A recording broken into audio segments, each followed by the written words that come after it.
ആനക്കാമ്പയിൽ കള്ളാടി മേപ്പാടി തുരങ്കപാത നിർമ്മാണം തുടരാമെന്ന് ഹൈക്കോടതി. നിർമ്മാണം സ്റ്റേ ചെയ്യണമെന്നാവശ്യപ്പെട്ടുള്ള ഹർജി ഹൈക്കോടതി തള്ളി. വയനാട് പ്രകൃതി സംരക്ഷണ സമിതി നൽകിയ ഹർജിയാണ് തള്ളിയത്.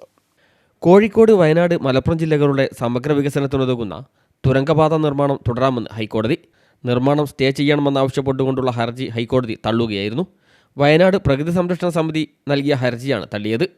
പാരിസ്ഥിതിക വിഷയങ്ങൾ ചൂണ്ടിക്കാട്ടിയായിരുന്നു പൊതുതാൽപര്യ ഹർജി നൽകിയത്. അതേസമയം വിധി പ്രസ്താവത്തിന് മുൻപായി സുപ്രധാന നിരീക്ഷണങ്ങളും കോടതി നടത്തി. ശാസ്ത്രീയ കാര്യങ്ങളിൽ കോടതി ഇടപെടാത്തത് നിയന്ത്രണ അതോറിറ്റികളുടെയും സംസ്ഥാന സർക്കാരിൻ്റെയും ഉത്തരവാദിത്തം വർദ്ധിപ്പിക്കുന്നുവെന്നും ജനങ്ങളുടെ സുരക്ഷയ്ക്ക് മുൻഗണന നൽകിക്കൊണ്ട് പദ്ധതി നടപ്പാക്കുന്നുണ്ടെന്ന് സർക്കാർ ഉറപ്പുവരുത്തണമെന്നും കോടതി നിർദ്ദേശിച്ചു.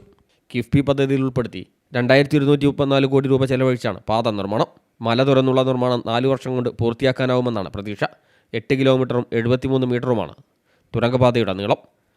പാത യാഥാർത്ഥ്യമാവുന്നതോടെ വയനാട്ടിലേക്കുള്ള യാത്രാസമയം 1.5 മണിക്കൂറായി കുറയും. ഭോപ്പാൽ ആസ്ഥാനമായ ദിലീപ് ബിൽഡ്കോൺ, കൊൽക്കത്ത ആസ്ഥാനമായ റോയൽ ഇൻഫ്രാസ്ട്രക്ചർ എന്നീ കമ്പനികളാണ് കരാർ ഏറ്റെടുത്തിരിക്കുന്നത്. News bureau, Thiruvambady.